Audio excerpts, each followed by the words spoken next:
Hello and welcome to the video series for Chapter 6.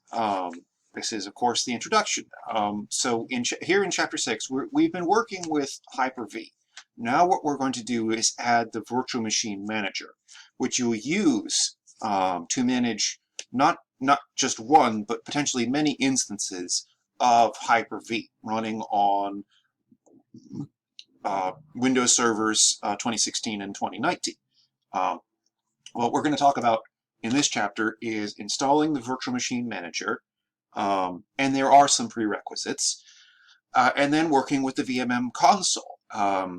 As far as prerequisites go, you're going to need, let's see, SQL Server 2014, which there are instructions in the book on how to get that.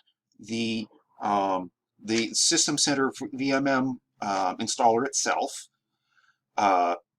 the Windows 10 ADK, Administration and Deployment Kit.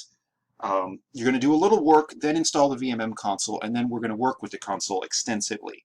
We're going to talk about setting up the VMM server, its console, dealing with hosts and the host console. There's a number of subconsoles, interacting with VMs, working with the Fabric workspace, working with the library, hardware, and guest OSs, what it means really to create a VM template, host ratings. Actually, there are actually two basic components of a VM template, really.